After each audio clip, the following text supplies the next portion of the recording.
discussion, The Grapes of Wrath by John Steinbeck. I want to talk about three things that I took away from this book. Number one, John Steinbeck is an extremely good economist, and this goes back to somebody's quote, I forgot who said, the best history books is literature. And I think I can expand that to the best history and literature and economics is novels. Novels are stories.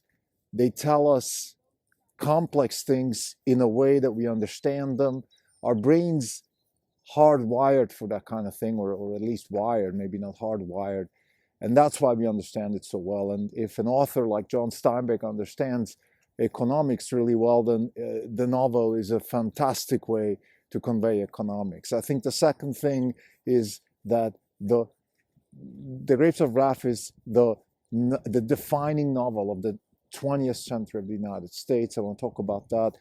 And I also want to ask the question, what is the defining novel of the 21st century then? What is it? Or if I haven't read it yet, if I wrote it, what would it be?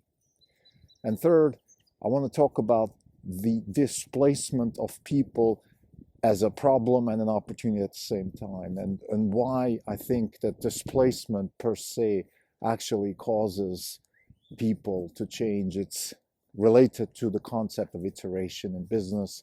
Iteration is what eventually drives compound interest, and compound interest is growth, is wealth creation. This is the Not Even Wrong podcast. It's April 21st, 2022. This is Crimdelco.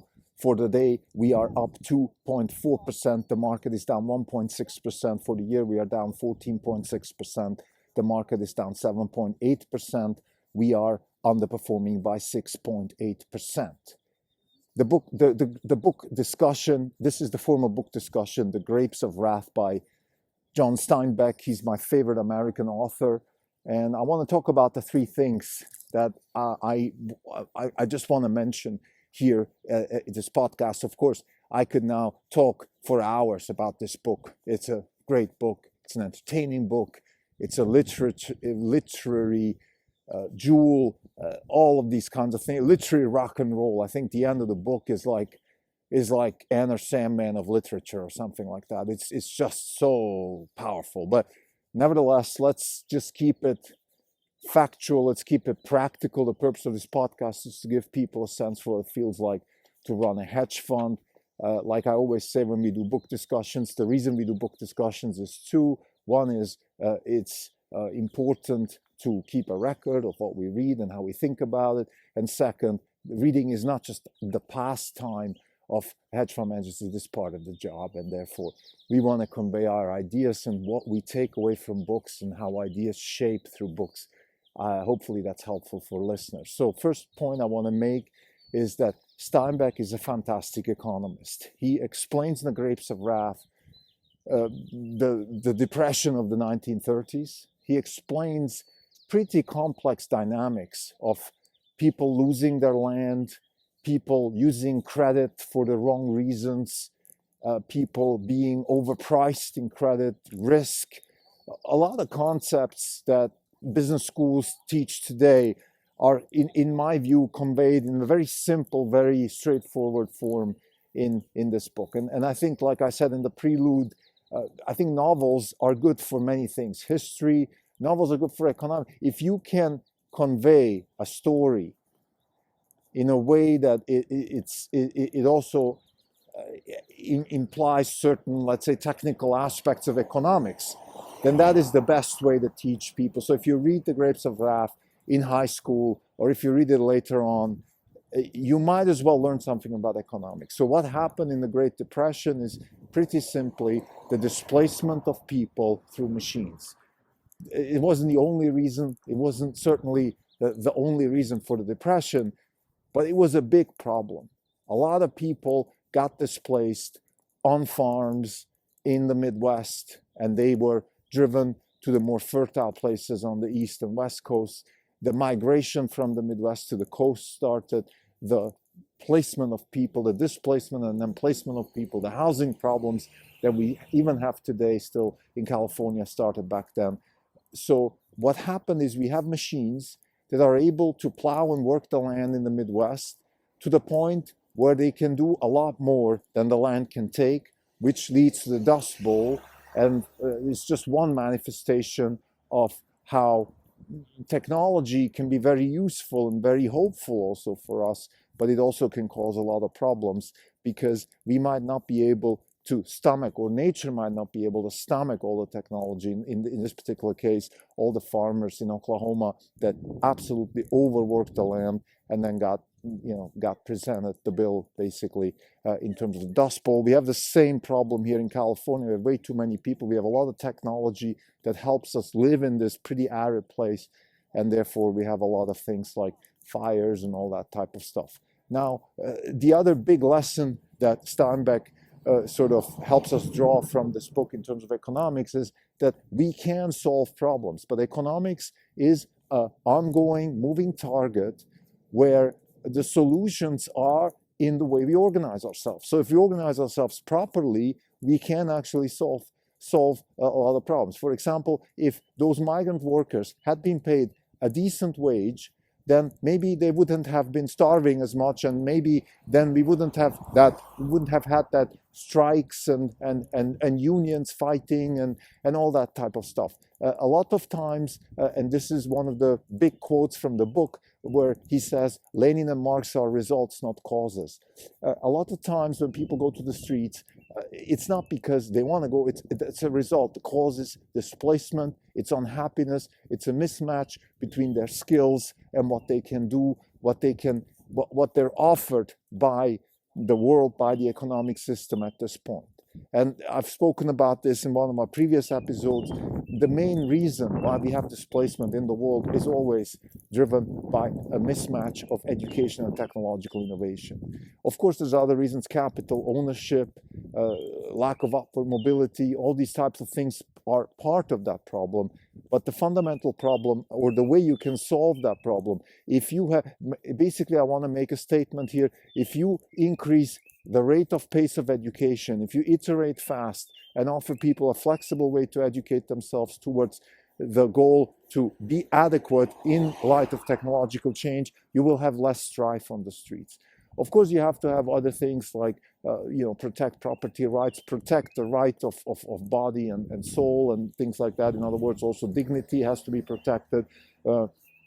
You have to make sure that the competitive markets for labor and the competitive markets for capital and all these things are in check in a way that we don't have, let's say, too many people running for the same type of jobs and things like that. But if we open up the markets for capital and we open up the markets for labor and we increase the pace of iteration of education, then I predict we would also have a lot more opportunities. Markets would grow in line with the skill set of people, because in the end, it's the skill set of people, it's people's creativity that drive growth, that drive markets, and that drive wealth. And if we don't create wealth, if we don't open up markets, if we don't open up education, if we don't increase the iterative aspect of education, then we will have strife. This is what's happening right now in the United States. Unfortunately, this is part of the story of capitalism that we have. Black Lives Matter. We have left-wing people like Bernie Sanders just being the tip of the iceberg. There's a lot of unhappiness in the young folks in the United States because their education has been mismatched with what's available in terms of jobs. And that goes back to my point that if you increase the iterative aspect of education, in other words, give people more flexibility, give people more chances to make errors, lower the cost of error correction when it comes to education so they can adapt faster and better to the necessities and the abilities to exploit their creativity in the economic markets, then you will have less strife. So I think all of this is discussed in the book through the story of the Joad family, and this would be my first point I wanted to discuss. The second point is, why do I think that the Grapes of Wrath is the defining novel of the 20th century of the United States? Well, it is the big shift of machine and technology taking over human labor, displacing human labor, and also at the same time creating a necessity for a more social, more human way of capitalism. I said in one of my previous episodes when I spoke about Moby Dick that Moby Dick was the defining novel of the 19th century. Moby Dick is the can-do novel, the the crazy leader who risks his life and everybody else's life for the pursuit of the almost impossible. This was the United States in the 19th century, starting with the revolution and then all the way to the robber barons and the creation of a country in this really harsh environment, the railroads and all that. And the 20th century, as harsh as the 19th, but becoming more humane, more social, the government taking over more responsibility. All of these things are defined in the Grapes of Wrath. Of course, again, there's a lot of other reasons. World War II follows, the Great Depression. We have the rise of the civil rights movement, driven partly by the World War II, where people of color were fighting for the country, and therefore also by definition came back and wanted more rights. We had women more rights because they were working in World War II. So there's a lot of things that were connected with other aspects, of course, that aren't discussed in the Grapes of Wrath novel, but nevertheless, I think it is the defining novel of the 20th century. And then I asked the question, well, what would be the defining novel of the 21st century? Now, I haven't read it. I don't think there is a novel that I have read that I could say it's the defining novel of the 21st century. Some people might say The Martian, maybe. I believe that the 21st century is going to be characterized by a much, much faster and much, much more aggressive displacement of human skills towards robots and machines. We're seeing that already happening in aspects of the knowledge worker, and I think I spoke about this yesterday during the discussion of the Tesla earnings call. Even what Tesla's doing, just increasing the application of kinetic AI in places where human hand-eye coordination and dexterity, where humans are still having a competitive advantage, that we believe will be displaced in the next 5 to 10 years by robots. So there's a massive, massive wave of displacement. I would say that if you had a displacement in the 20th century when machines displaced agricultural workers, maybe 50% of people were displaced. Now 80% of the workforce will be displaced. What that means, of course, is that you need a massive increase in iterative aspects of education. You need people to be a lot more aggressive, flexible in terms of how they educate themselves. The college system is way overdue in terms of disruption, not because it's corrupt and because it's too expensive. All these things are part of the problem. It is simply because, again, this wave of displacement that is going to create a lot of havoc and a lot of frustration in people can only lead to two outcomes. One is some sort of war, or a massive war, or second, we have a really, really good economic development, because all of these opportunities will be freeing time for people to do a lot more interesting things, a lot more interesting jobs, and so on and so forth. But for that, they have to adapt their level of skills, and in order to adapt that level of skills, they have to again have more iterative educational experiences. If I wrote the novel, I think it had to be in that sort of realm. Again, I think the big slogan here at Orange Capital Partners is that disruption is driven by the cost of iteration and the cost of error correction. And I think this applies to everybody, not just businesses and disruptive businesses. It applies to people also for their lives. The faster you can iterate and the lower the cost of error correction, the better you're going to end up eventually in the marketplace. So have I read a novel like that? No, but this kind of would be the novel that I think this should be the core vector within the novel, this type of dynamics.